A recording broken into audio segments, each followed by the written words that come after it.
Hi everyone, welcome to just mom time India.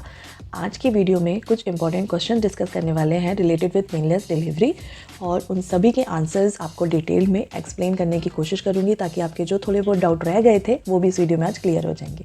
एक term आपने सुनी होगी वॉकिंग एपिड्यूरल्स। अब ये क्या होता है? वॉकिंग एपिड्यूरल में क्या होता है कि वॉकिंग एपिड्यूरल नाम से पता चल रहा है आप चल फिर सकते हो एपिड्यूरल के साथ। इसका मतलब कि इस केस में जो आपको एपिड्यूरल पीछे से जो दवाई दी जाएगी, जो डोज होगी, उसका जो लेवल होता है वो काफ़ी लो होता है। इतना लो होता है कि आप आराम से चल फिर सकते हो, मूवमेंट कर सकते हो। और मेरा पर्सनल भी, मेरी एक फ्रेंड है, उसने भी पेनलेस डिलीवरी ऑप्ट करी थी और उसका भी वॉकिंग एपिड्यूरल ही था। मतलब कोई कह ही नहीं रहा था कि इसकी डिलीवरी होने वाली है और ये आराम से चल रही है, फिर रही है। और उसका भी जो रिज़ल्ट था वो काफ़ी अच्छा था, काफ़ी पेनलेस रहा उसके लिए बच्चे को डिलीवर करना और नॉर्मल डिलीवरी वो कर पाई। तो वॉकिंग एपिड्यूरल में आपकी जो डोसेज होती है एपिड्यूरल की दवाई की वो कम होती है और उसको देने के बाद जो नीचे सुन का प्रॉब्लम होता है वो इतना ज़्यादा सुन नहीं होता कि आप चल फिर ना चाहे। आप आराम से चल फिर सकते हो, प्लस पेन भी कम हो सकता है, चल सकते हो, फिर सकते हो, एनर्जी अपने अंदर कंजर्व कर सकते हो, काफ़ी रिलैक्स रह सकते हो। वीडियो में आगे बढ़ने से पहले मैं आपको कुछ दिखाना चाहती हूँ। आप स्क्रीन पे देख पा रहे होगे कि कितने सारे लोग जो इस चैनल पे आ रहे हैं अपना वैल्यूएबल टाइम हमारे जस्ट मॉम टाइम इंडिया पे स्पेंड कर रहे हैं, हमारी वीडियोस देख रहे हैं, शॉर्ट्स देख रहे हैं और मुझे बहुत खुशी है इस चीज़ की। लेकिन फिर भी एक छोटी सी मिस्टेक हो रही है कि नीचे जो सब्सक्राइब का बटन है वो प्रेस करना भूल जाते हैं। तो आई होप आज की वीडियो स्टार्ट करने से पहले आप ये भूलेंगे नहीं और जो नीचे एक छोटा सा बटन है उसको प्रेस जरूर कर देंगे। Let's get started. एक क्वेश्चन ये भी हमारे दिमाग में आता है कि जब हमें एपिड्यूरल दिया जाता है, एनेस्थीसिया दे दिया जाता है, तो उसके बाद क्या हम कॉन्ट्रैक्शन फील कर पाते हैं? तो यस, आजकल की जो मॉडर्न टेक्निक है उसमें ऐसा भी है कि लो डोसेज एपिड्यूरल्स दिए जाते हैं। मतलब जो दवाई होती है उसकी जो डोसेज होती है, जो डोज होती है वो कम होती है और उसकी वजह से आपको पेन तो कम होता ही है, साथ में आप कॉन्ट्रैक्शन भी फील कर सकते हो। ठीक है। एक क्वेश्चन ये भी आता है कि जब हम पेनलेस डिलीवरी के लिए बोलते हैं डॉक्टर को, तो जो भी वो दवाई हमें देते हैं क्या वो इमीडिएटली हमारा पेन बंद कर देती हैं? तो ऐसा नहीं होता है। एपिड्यूरल जो होता है ये एनेस्थीसिया होता है और ये जो दवाई है धीरे धीरे नीचे जाके धीरे धीरे अपना काम करती है। तो जनरली 15 मिनट्स लेती है। ठीक है, 10-15 मिनट इसको लगते हैं। उसके बाद जाके आपका जो दर्द है वो रिड्यूस होना शुरू हो जाता है। लेकिन 10-15 मिनट्स लगते हैं। ऐसा कुछ नहीं है कि इमीडिएटली आपको इंजेक्शन लगाया और एकदम से आपके दर्द जो है वो कम हो जाएंगे। तो 10-15-20 मिनट्स इतना बॉडी टू बॉडी डिपेंड करता है, बट इतना तो लगता है। 15-20 मिनट आप मान लो। इतनी देर के बाद जो दवाई है वो अपना प्रॉपर असर करती है और जो आपका जो लेबर पेन का जो इंटेंसिटी है वो रिड्यूस हो जाती है। तो फ्रेंड्स, पेनलेस डिलीवरी जब हम चूज़ करते हैं तो उस वक्त हमारे दिमाग में एक क्वेश्चन डेफिनेटली आता है कि इसे चूज़ करने के बाद, पेनलेस डिलीवरी ऑप्ट करने के बाद, क्या इसके कोई साइड इफ़ेक्ट हो सकते हैं हमारी बॉडी पर? तो देखिए, थोड़े बहुत साइड इफ़ेक्ट्स होते हैं जो काफ़ी माइनर होते हैं और मैनेजेबल होते हैं मेडिकली भी। जैसे कि बात की जाए तो बहुत सारी फीमेल्स होती हैं, उनको जब एपिड्यूरल दिया जाता है, एनेस्थीसिया दिया जाता है, तो उनको थोड़ा सा जी मचलता है, मतलब वॉमिटिंग जैसा फील होता है। कुछ फीमेल्स का थोड़ा बीपी लो हो जाता है। कुछ लोगों में ये भी होता है कि जो डोसेज होती हैं उसके बाद थोड़ी सी सेंसेशन नहीं होती है ना, तो उठने में, चलने फिरने में प्रॉब्लम होती है उनको। सुन्नपन की वजह से थोड़ा सा मैनेज करने में प्रॉब्लम होती है। और उसके अलावा कुछ फीमेल्स को यूरिन पास करने में प्रॉब्लम होती है।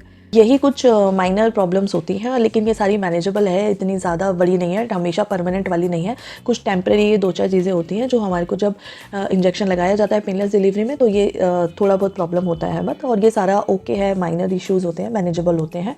डॉक्टर्स होते हैं हमारे पास, अगर कोई भी प्रॉब्लम होती है, कोई भी चीज़ एक्सट्रीम में होती है तो वो सब मैनेज की जा सकती है आराम से।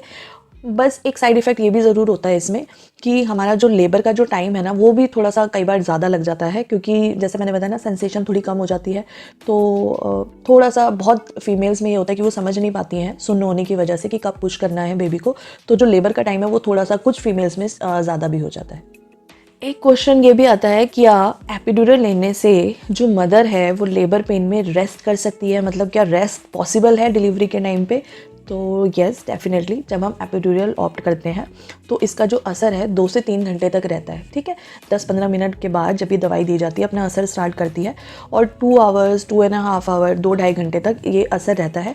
और वो जो टाइम है, उस टाइम पे आपका जो पेन का लेवल है वो काफ़ी ड्रॉप हो गया होता है, आपको काफ़ी रिलीफ मिलता है, आप अपनी एनर्जी कंजर्व कर सकते हो, सेव कर सकते हो। और जैसे कि मैंने बताया, आजकल टेक्निक्स ये भी हैं, ये भी ऑप्शन होता है कि आपको कॉन्ट्रैक्शन भी फील होते हैं। तो अगर आपको पेन नहीं हो रहा, आप रिलैक्स रिलैक्स कर पा रहे हो, आप आराम से अपनी एनर्जी कंजर्व कर पा रहे हो, तो आप बिल्कुल सिर्फ अपने कॉन्ट्रैक्शन पे फोकस कर सकते हो। और जैसे ही आपको कॉन्ट्रैक्शंस आएंगे उसी टाइम पे आप सीधा पुश करिए बेबी को, तो डबल इम्पैक्ट होगा। इंटरनल कॉन्ट्रैक्शंस भी आए प्लस आपने भी पुश किया, तो जो बेबी है वो जल्दी बाहर आ सकता है। ठीक है, क्योंकि नॉर्मल डिलीवरी में कॉन्ट्रैक्शंस तो आते हैं, लेकिन कॉन्ट्रैक्शंस के साथ साथ जैसा कि मैंने बताया पेल्विस एरिया भी एक्सपैंड होता है।